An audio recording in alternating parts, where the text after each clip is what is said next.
Kaivalya Upanishad. So this is the third of the Upanishads that the Swami teaches at the academy for the academic curriculum. Two prior to this, Kena and Isha. So as with all of the Sanskrit texts, the Swami has broken down the text into different topics. So these topics that you see aren't in the original text, but this is the flow of thought that the Swami has pulled out of the mantras. The first is how to gain knowledge of Brahman, and of course that word Brahman means the reality. Second, a description of Brahman as unmanifest and manifest. Third, realize that thou art.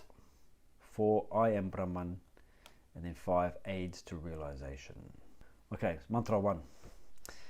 Then Ashvalayana, having approached the venerable Lord Brahma, said, O blessed Lord, teach me the supreme knowledge of Brahman, sought constantly by the wise, a profound secret by which the wise, ere long, discarding all sin, reaches the supreme being, greater than the great. So it immediately gives us the context, and this is traditional for the Upanishad. You see a student on their own thirsting for the knowledge of reality, chopping their way through the Himalayan jungle to reach some sort of enlightened sage to ask for the knowledge of reality. And again, this is the question. We saw this in Kena Upanishad, where the student approached the master and asked a question: what is the source of experience? Same thing we've got here, approaching the master and asking a question. So the mantra starts with the word then. So there's no prior story that goes in front of this, but the word then implies a prior story. So what did he do this after? He did this after preparing himself.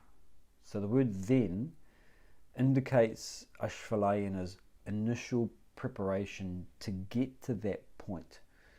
If you're going to chop your way through the Himalayan jungle with food and fuel on your back, leaving behind your family and your community and your job and everything else, then it means you have a specific quality, a specific character. That's the preparation. And there is a level of preparation that your own mind requires before you can gain spiritual knowledge. That's what this is indicating. And don't think of this as absolutes or black and white. It's not either you have it or you don't.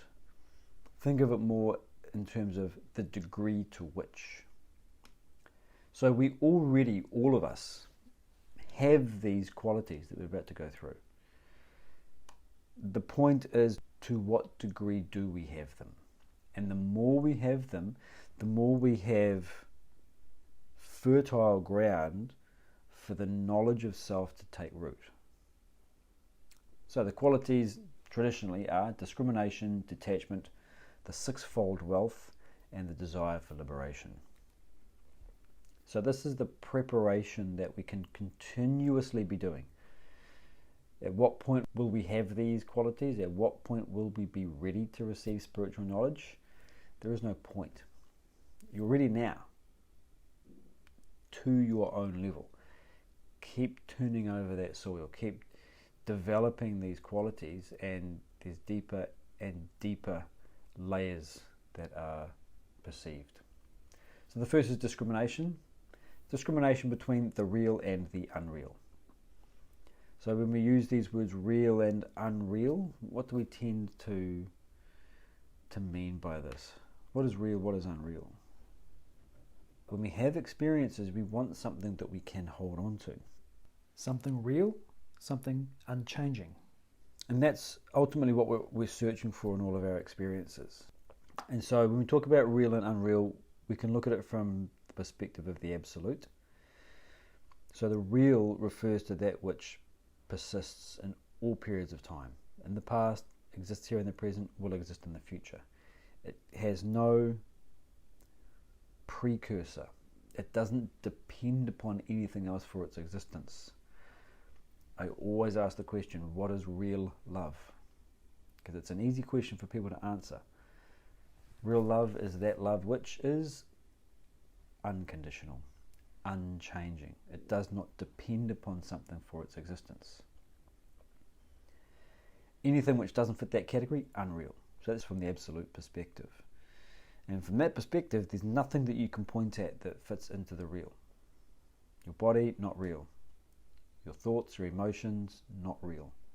Your deep sleep state, your dream state, your waking state, not real. Nothing fits in. And so often the best way to approach the absolute is by saying it is not that. Whatever you have taken to be real, whatever you have glommed onto, and said, this is the most important thing, not that. That's not real. Keep negating, neti, not this, not this, not this. You cannot say what the real is. You can only say what it is not. From the absolute perspective, it is not definable. It is not graspable by the intellect. It is not conveyable in language. You can point to it with language, but you can't grasp it. From the relative perspective, we're talking about that which is more long-lasting, which has a greater reality to it in a relative sense. One of the examples that we've used from another context was the distinction between needs versus wants. You look at your personality, you have certain needs. You need food and water. That's a constant. You can't change that. There are psychological needs for autonomy, for connection, for competence. You can't change that. You can't say, I don't need autonomy anymore. I don't need competence. I don't need relatedness. I've given up those needs. They're there. They're part of the psyche. They're more real than our mere wants. I want lots of followers on social media because it makes me feel connected. You can negotiate with that desire. You can look at it from a philosophical perspective and realize what really is the value of the appreciation of the mob. And realize that it doesn't matter, and that striving for social media following doesn't bring me happiness.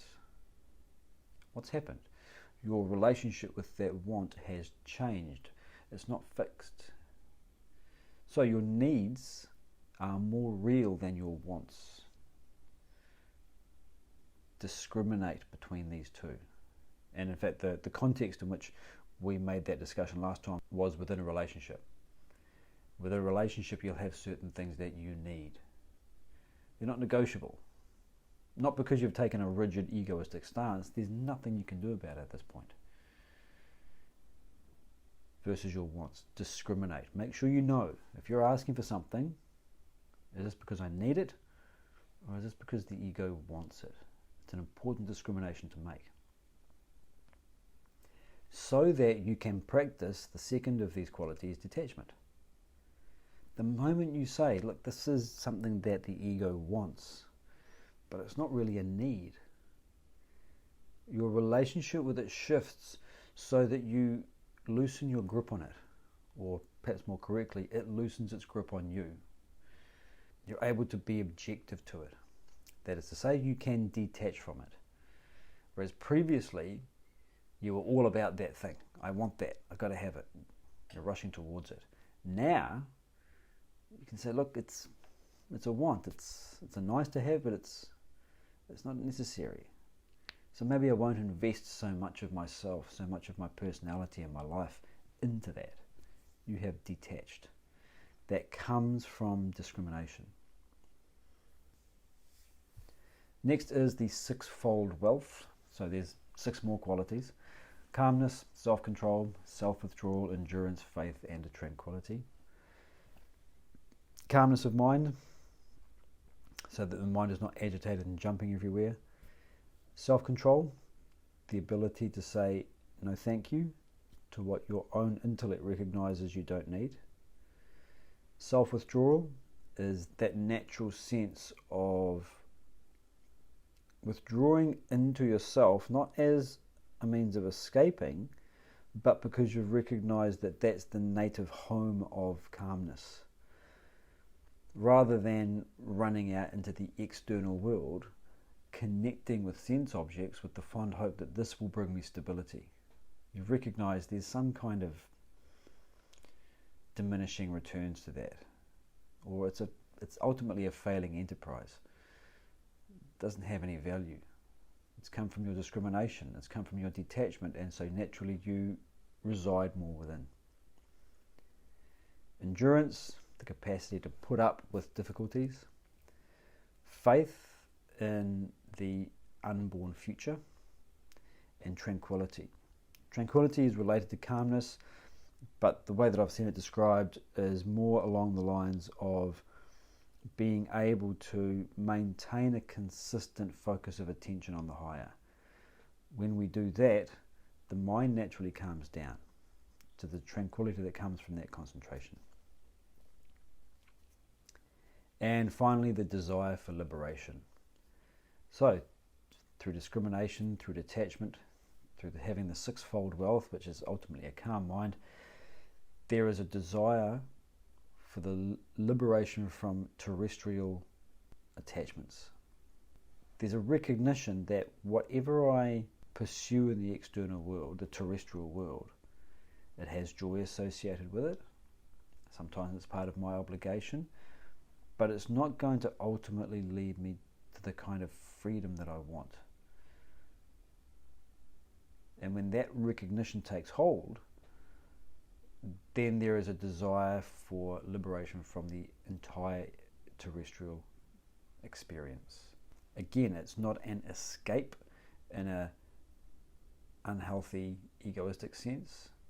We've talked at length about spiritual bypassing, which is using a spiritual concept or practice to avoid facing difficult challenges in the world.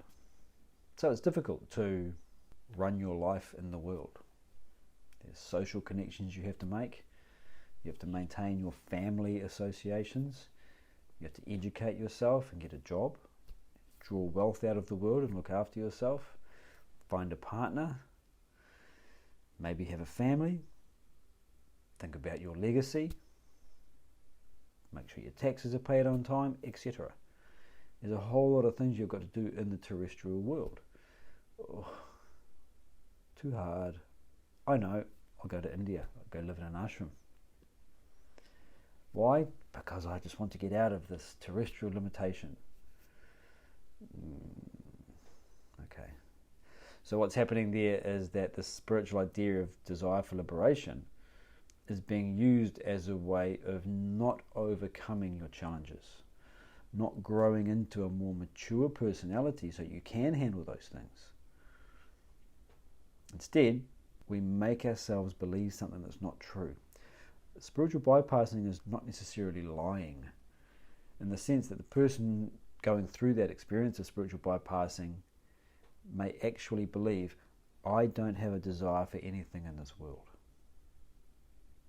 I've given all that up. I just want to know the spiritual truth.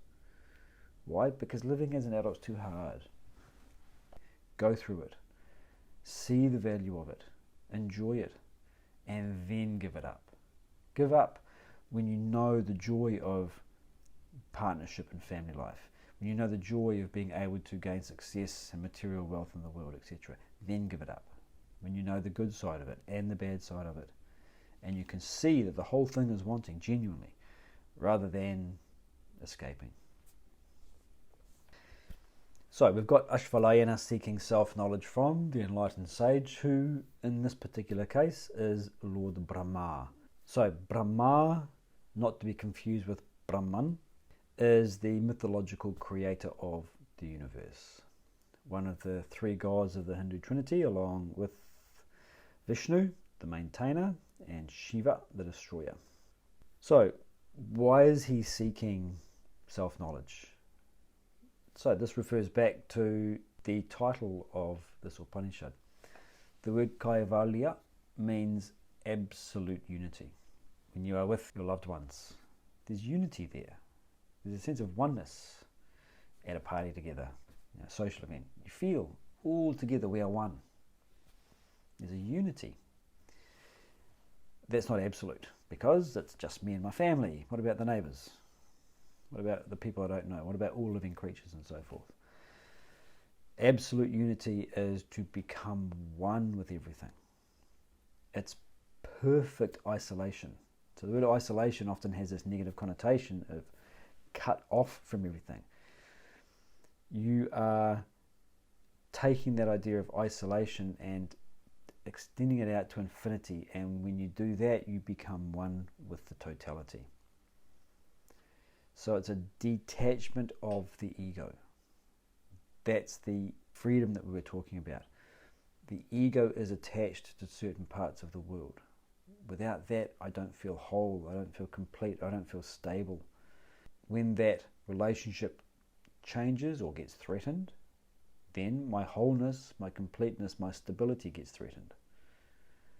So it's a kind of relative stability, a relative unity, but it's not true liberation. You're actually bound to the world for stability. Kaivalya refers to that emancipation or liberation from worldly desires and attachments. How is it achieved? So there's another text, Viveka, which means discrimination between the seer and the seen. That's the title of the text. The direct and immediate knowledge of Atman or self is the means to the attainment of liberation. So how do you gain that liberation from egoistic attachments to the world? By the direct and immediate connection to yourself. Then there is liberation. And that is what Ashvalayana is asking for. What is that knowledge of Brahman, the reality? Which having gained, I will be liberated from the ego. Or he uses the phrase liberated from all sins. So he calls it a supreme secret. This is also indicating his preparation, because he's already calling it a supreme secret. So he knows something about it. He says that you discard sin to get there. He talks about reaching the supreme being. So he's obviously well versed. It's a secret in the sense that it is beyond the intellect. If I know something but you don't know it, it's a secret. It's a supreme secret because nobody's intellect knows it. Not the sages, not the saints, not the enlightened masters, not Lord Brahma himself. His intellect does not know it. It cannot be grasped by the intellect. It's never an object of perception or emotion or thought. That quote talking about the direct and immediate knowledge of the self, it is the subject and never an object. So when you take a perception, for example, you have the cup. The cup is the object perceived by the eye. The eye catches the perception. So you could say, with reference to the cup, the eye is the subject. Makes some sense. But we also know that the eye itself is visualized or received by the mind. So with respect to the eye, that is the object now, and now the mind is the subject. The mind knows the state of the eye. But of course, the mind itself is something that we can talk about. And so we take another step further. The mind now becomes the object, and the witness is the subject. At some point, we get to something which can never be considered an object. It is always and only a subject. The mind, to us, is the subject because we have identified with it. It's my mind which captures all of the perceptions, integrates them together to give a singular unity of this world, this physical world. The mind seems to us to be the subject. fact, it is being witnessed by the consciousness. It is also an object from that perspective. What is that which can never be considered an object? It is always and only a subject. Okay, you can't grasp the answer to that question. All you can do is give it a label. Atman, self, Brahman. So that's the sense in which it is a supreme secret. It transcends or goes beyond the capacity to know objectively. How do you get there? Discard your sin. So what does that mean? The word sin refers to the negative effects of the ego. When we act in ways that go against our conscience, we experience the pricking of the conscience. We experience mental agitation, regret. That mental agitation, that is sin. So, sin refers to the ego-centered desires and attachments and everything that follows on from that. So he says discarding sin. So, discarding the ego and its false beliefs and its unproductive pursuits. They're discarded when you see their limitation. You can't just cut them off. It's a suppression. You recognize it's not worth it. The time, the investment, the hangover, it's not worth what I'm getting out of it. Then you give it up. Or rather, it gives you up. And when the ego has been completely given up, you reach the supreme being. So right now we have a, shall we say, unsupreme or non-supreme being, a conditioned consciousness. Make the analogy, as we've often done, between the dreamer and the waker. In the dream, you have an existence as the dreamer. That's your being that you are encompassed in. And then when you wake up, that goes away and you become the waker. It's a more supreme state of existence. It's more real. Same idea. Take that waking consciousness, which is conditioned, wake up out of that into that supreme being. And just as with the idea of object and subject, that waking up is final, absolute.